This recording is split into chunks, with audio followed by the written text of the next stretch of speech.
think this is the toughest part of the evening, is to thank the people that helped me through these. It's been 45 years that I've been coaching water polo, and I had kind of related to this, the first speaker, because I came from a football, basketball background when I first started water polo, so I didn't know what the term 8-beater meant either at that time. But I will say that I had an aquatics background, so it was a lot easier to relate to the rest of the sport. But I can still remember my first practice asking my original kids that asked me to start playing or coaching water polo, and then 3 of them are here today. And I still remember Peach Nugg's face as a sophomore asking me if I'd switch from football to water polo, that I didn't have to know anything about it. He would teach me everything I had to know. And the first day of practice is essentially what I did. I just had them pick up teams, and I said I'd sit in the bleachers and kind of just see what kind of kids we had. Actually, I was just watching to see how the game was played. And in those days, they had flags, which was very foreign to me. That they had a flag above their head and they'd point a hand and everything else. So it was quite an experience that first year or two. But I want to thank the committee for even considering me, because most of my career has been in high school water polo. And I want to thank somebody very special to me, and that's my wife. You know, I coached water polo for 45 years. I'm still doing it, but I've been married for 48 years to my wife, Rose. And you know, I guess the longer you coach, the more you realize that working with people is the most important thing. And my wife was my source of how to work with people. The X's and O's will come as you learn the sport, but how to deal with people, mainly your players, is crucial. And a quick story, when I was coaching basketball in my first 2 or 3 years, I can still remember coming home and being upset, just like in water polo, because we lost a game in the last minute.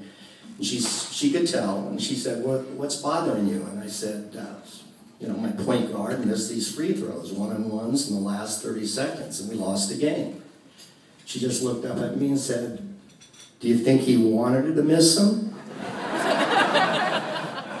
I go, and I still remember that. And it's just something that kind of stuck with me, and she's continuously done things like that to help me deal with people, which is so crucial. The other people I wanted to thank were the other 2 that were inducted. I mean, it's quite an honor. Both of them were athletes, both of them were water polo players, and I know how tough it is to play the sport. And I guess not lastly is my family that's sitting in this circle, my daughter and her family, my brother and his wife, and of course, I can't forget my ex-water polo players. We have somebody from, I think, all 5 decades that I coached that are here tonight. So thank you very much for coming. And in closing, because I can only speak for 5 minutes, okay? And I told the table of athletes that once I get to 5 minutes, one of you has to stand up every 5 seconds. So I realize I'm over my 5 minutes. But in closing, I was very fortunate and lucky, and I think the saying that it's better to be lucky than good sometimes holds up.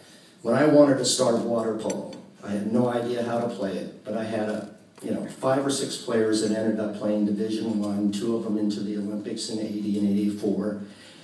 And the one person I wanted to learn, they didn't have videos, they didn't have books on water polo in the '60s. It might be hard to believe. They didn't have Google either. And so I wanted to learn something about it. But my brother knew somebody that also went to Cal Poly, where I went to school, that was a graduate, a little older than both my brother and myself, that lived in the town of Polo, same as mine. And Fred said, you know, he knows water polo. And just my luck, it was Pete Catino.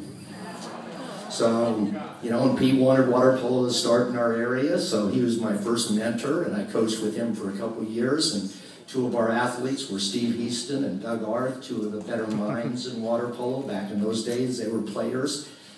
And there's sort of an irony, because when I first started water polo, I was coaching some of the best athletes in water polo, and I knew nothing about the game.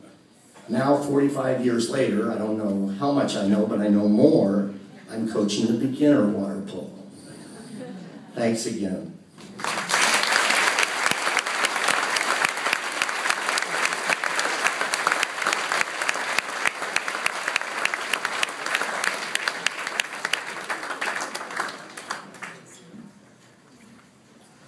Congratulations once again, Coach. And that was impressive. I think there were 2 seconds left on this timer that is up here on the podium, so very good. Even time on the clock. All right, we go from a great coach to a great